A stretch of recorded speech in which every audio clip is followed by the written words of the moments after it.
తీవ్ర వివాదాస్పదమవుతుంది. వేలాది మంది యువకులకు ఉపాధి పొందుతోందని కొందరు ఆవేదన వ్యక్తం చేస్తుంటే ప్రయాణికుల భద్రతా దృష్ట్యా ఈ నిర్ణయం తీసుకున్నట్లు ప్రభుత్వ వర్గాలు చెబుతున్నాయి. మొత్తానికి కర్ణాటక ప్రభుత్వ నిర్ణయం మాత్రం తీవ్ర వివాదంగా మారింది.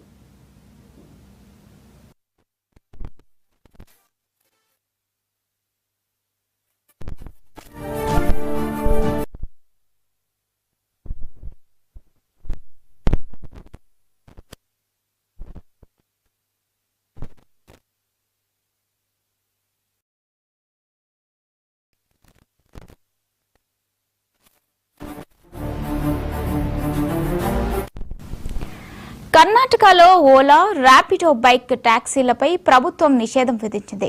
దీనితో లక్షలాది మంది బైక్ రైడర్లు నిత్యం ఆ సేవలను వినియోగించుకునే ప్రయాణికులు తీవ్ర ఆందోళన చెందుతున్నారు. ఈ సేవలు నిలిచిపోవడంతో ముఖ్యంగా నగరాల్లో ప్రయాణికుల సౌకర్యానికి తీవ్ర విఘాతం కలగనుంది. అసలు ఈ నిషేధం వెనుక ఉన్న కారణాలేంటి, ప్రభుత్వం ఎందుకు ఈ కఠిన నిర్ణయం తీసుకుందనేది తీవ్ర చర్చనీయాంశమవుతోంది.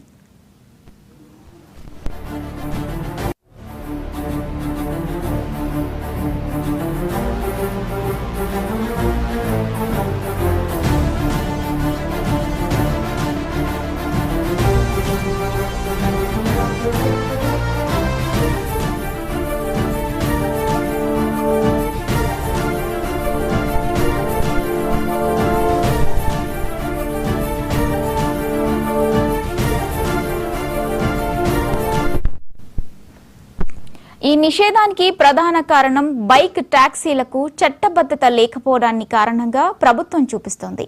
మోటారు వాహన చట్టం 1988 ప్రకారం ద్విచక్ర వాహనాలను ప్రయాణికుల రవాణాకు వాణిజ్య వాహనాలుగా ఉపయోగించడానికి అనుమతి లేదు. ప్రైవేట్ రిజిస్ట్రేషన్ కలిగిన బైకులను వాణిజ్య ప్రయోజనాలకు వాడటం నిబంధనల ఉల్లంఘనగా ప్రభుత్వం భావిస్తోంది. దీన్ని రవాణా శాఖ తీవ్రంగా పరిగణించింది. ఈ నిర్ణయం తీసుకున్నట్టు తెలియజేసింది.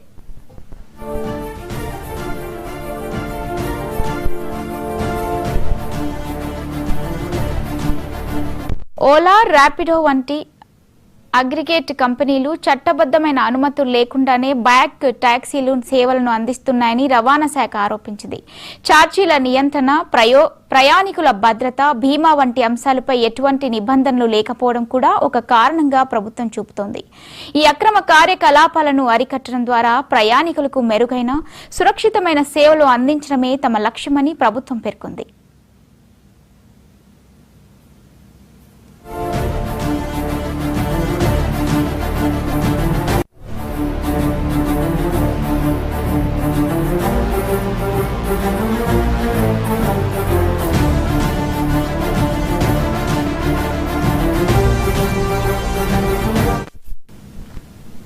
ఈ నిషేధంపై ఓలా, ర్యాపిడో కంపెనీలు తీవ్ర అభ్యంతరం వ్యక్తం చేస్తున్నాయి. తమ సేవలు వేలాది మందికి ఉపాధి కల్పిస్తున్నాయని, ప్రయాణికులకు సౌకర్యవంతమైన చౌకగా రవాణా మార్గంగా ఉన్నాయని చెప్తున్నాయి. ఇప్పటికే కంపెనీలు కర్ణాటక హైకోర్టును ఆశ్రయించాయి. అయితే ప్రభుత్వం తన నిర్ణయాన్ని కట్టుబడి ఉంది. ఈ వివాదం ఇప్పుడు న్యాయస్థానం పరిధిలో ఉంది.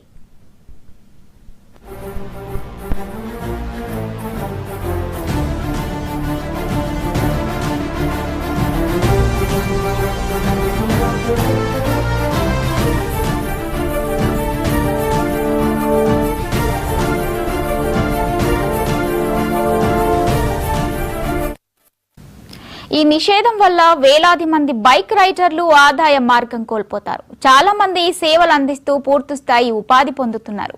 వారి భవిష్యత్తు ప్రస్తుతం ఆగమ్య గోచరంగా మారింది. రుణాలు తీసుకుని బైకులు కొనుగోలు చేసిన వారికి ఇది మరింత భారంగా మారింది. వారి ఆవేదనను ప్రభుత్వం ఎలా పరిష్కరిస్తుందో చూడాల్సి ఉంది.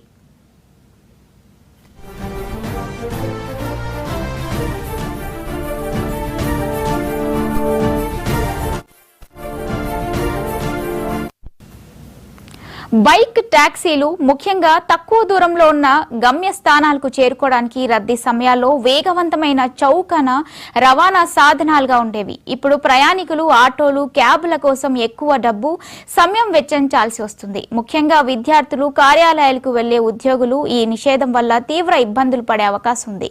ఇక ఇదే అంశంపై మా క్రైమ్ ఇన్ఛార్జ్ మధు లైవ్ లో అప్డేట్స్ అందిస్తారు. మధు, చెప్పండి. చిలికి గాలి వానలాగా సిచ్యువేషన్ ఉందని అయితే చెప్పవచ్చు. ఎందుకంటే ఏదైతే ప్రస్తుతం ఈ ఓలాకి సంబంధించినటువంటి వ్యవహారం ఉందో, ఓలా కావచ్చు, ఊబర్ కావచ్చు, ఈ మొత్తం రెండింటికి సంబంధించి కూడా పూర్తిగా చాలా మంది నిరుద్యోగులు ఎవరైతే ఉన్నారో వాళ్ళకంటూ ఒక ఉపాధిగా, అంటే డబ్బులు సంపాదించుకోవడానికి నిరుద్యోగులకి అయితే ఒకవైపు ఇది పని చేస్తున్నప్పటికీ కానీ ర్యాపిడో, ఓలా వల్ల కూడా అనేక ఇబ్బందులు వస్తున్నాయి.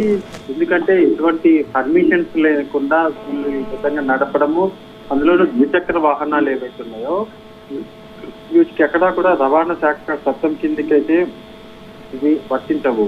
ఒక ప్రైవేట్ కంపెనీ ద్వారా ఇలా క్యాబులు బుక్ చేసుకోవడము, బైకులు బుక్ చేసుకొని వెళ్ళడం ద్వారా పూర్తిగా కూడా ఇది ఇల్లీగల్ కిందికి వస్తుంది అంటూ కూడా ఇప్పటికే రవాణా శాఖ చెబుతున్నటువంటి నేపథ్యంలోనే రైట్ నౌ వచ్చేసి దీనికి సంబంధించి చట్టబద్ధత లేకపోవడంతో నిషేధానికి ప్రధాన కారణమైంది. అందులోనే ద్విచక్ర వాహనాలు ఏవైతే ఉన్నాయో అవన్నీ కూడా వాటి ద్వారా కూడా పూర్తిగా ఇల్లీగల్ గా నడుస్తున్నాయి అనే దాని మీద వ్యవహారం అంతా కూడా. సో ఇప్పుడు ప్రస్తుతం కర్ణాటకలో ఇది చాలా తీవ్ర స్థాయికి అయితే వెళ్ళిందని చెప్పవచ్చు.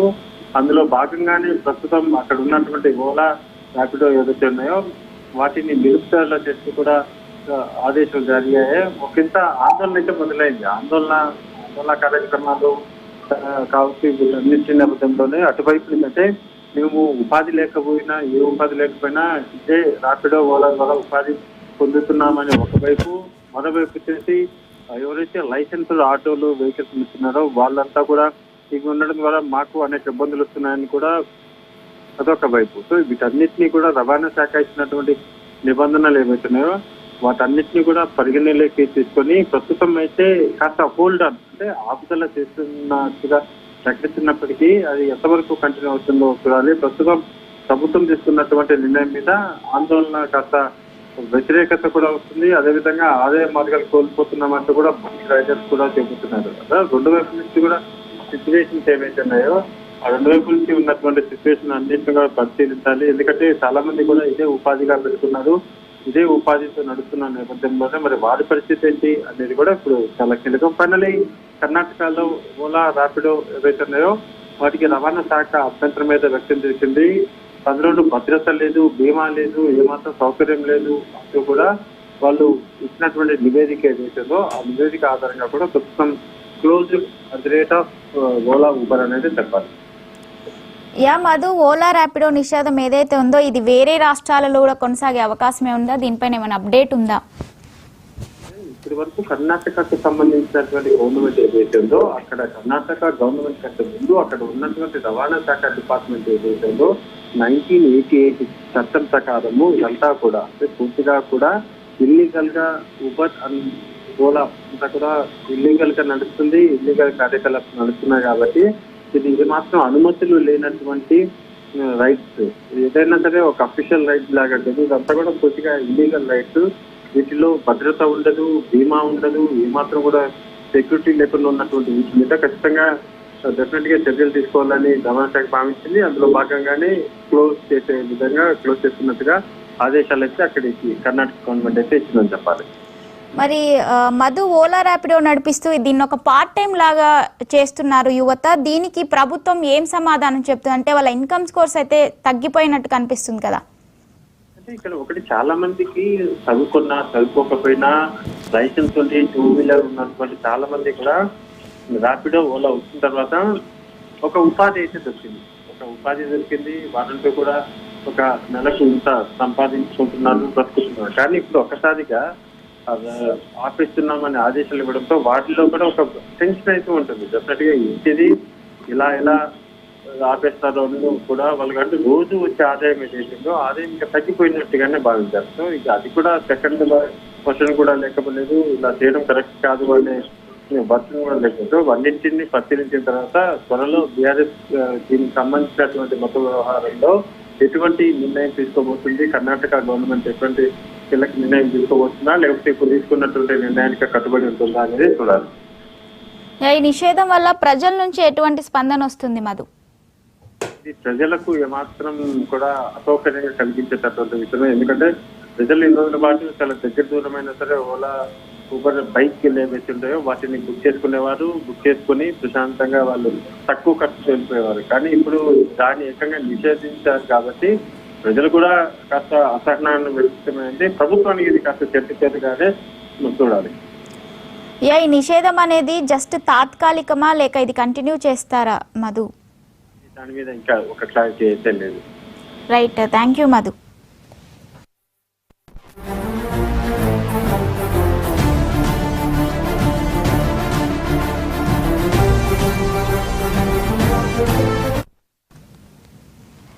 ఓలా, ర్యాపిడో, ఊబర్ వంటి బైక్ ట్యాక్సీలను నిషేధిస్తూ కర్ణాటక ప్రభుత్వం తీసుకున్న నిర్ణయం తీవ్ర వివాదాస్పదమవుతుంది.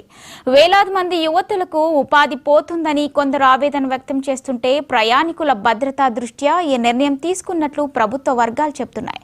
మొత్తానికి కర్ణాటక ప్రభుత్వ నిర్ణయం మాత్రం తీవ్ర వివాదంగా మారింది.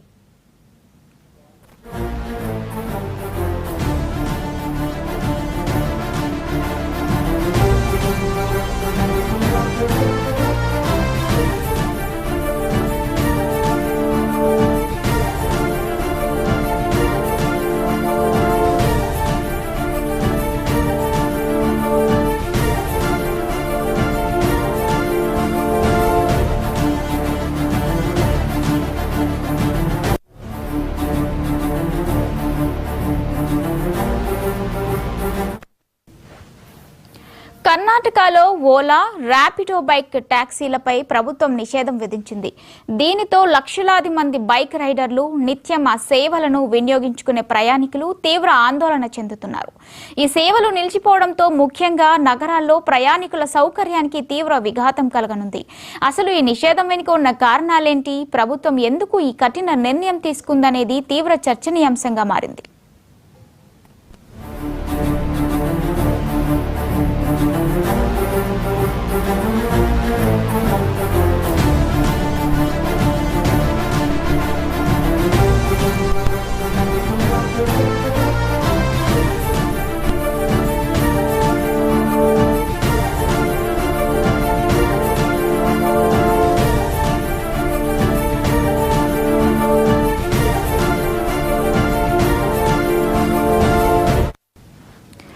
ఈ నిషేధానికి ప్రధాన కారణం బైక్ ట్యాక్సీలకు చట్టబద్ధత లేకపోవడాన్ని కారణంగా ప్రభుత్వం చూపిస్తుంది.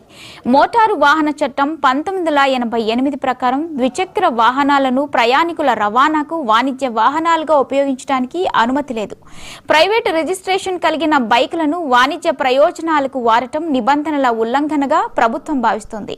దీన్ని రవాణా శాఖ తీవ్రంగా పరిగణించి ఈ నిర్ణయం తీసుకున్నట్లు తెలుస్తోంది.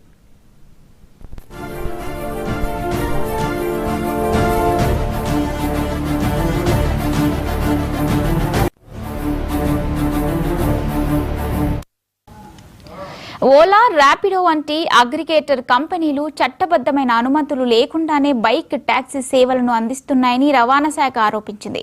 ఛార్జీల నియంత్రణ, ప్రయాణికుల భద్రత, బీమా వంటి అంశాలపై ఎటువంటి నిబంధనలు లేకపోవడం కూడా ఒక కారణంగా ప్రభుత్వం చెబుతోంది. ఈ అక్రమ కార్యకలాపాలను అరికట్టడం ద్వారా ప్రయాణికులకు మెరుగైన, సురక్షితమైన సేవలు అందించడమే తమ లక్ష్యమని ప్రభుత్వం చెబుతోంది.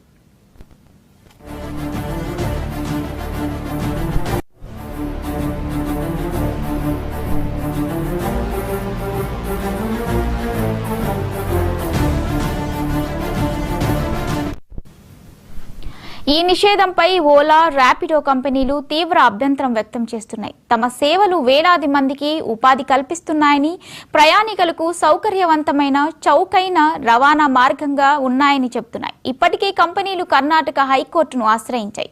అయితే ప్రభుత్వం తన నిర్ణయానికి కట్టుబడి ఉంది. ఈ వివాదం ఇప్పుడు న్యాయస్థానం పరిధిలో ఉంది.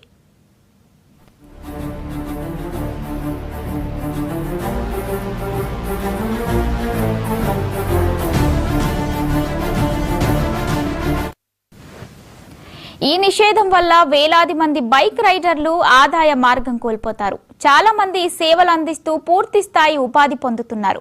వారి భవిష్యత్తు ప్రస్తుతం అఘోరచర్యంగా మారింది. రుణాలు తీసుకొని బైక్లు కొనుగోలు చేసిన వారికి ఇది మరింత భారంగా మారింది. వారి ఆవేదనను ప్రభుత్వం ఎలా పరిష్కరిస్తుందో చూడాల్సి ఉంది.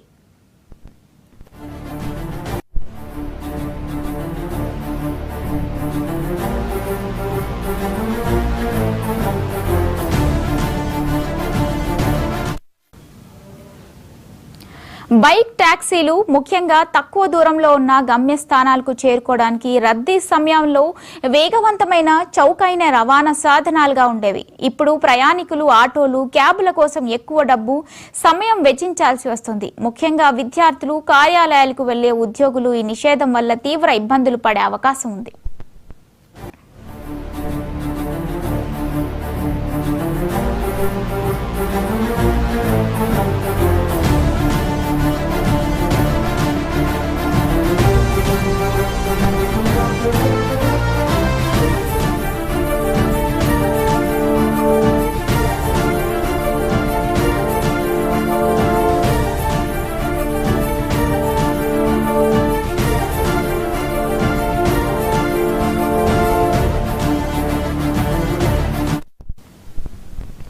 ఓలా, ర్యాపిడో వంటి అగ్రిగేటర్ కంపెనీలకు ఇది పెద్ద నష్టంగా మారనుంది. వారి వ్యాపార నమూనాలలో బైక్ టాక్సీ సేవలు ఒక ముఖ్యమైన భాగంగా ఉన్నాయి. ఈ నిషేధం వల్ల వారికి భారీగా ఆదాయం కోల్పోయే ప్రమాదం ఉంది. ఇతర రాష్ట్రాలలోనూ ఇలాంటి నిషేధాలు వస్తే వారి వ్యాపారంపై మరింత ప్రతికూల ప్రభావం పడుతుంది.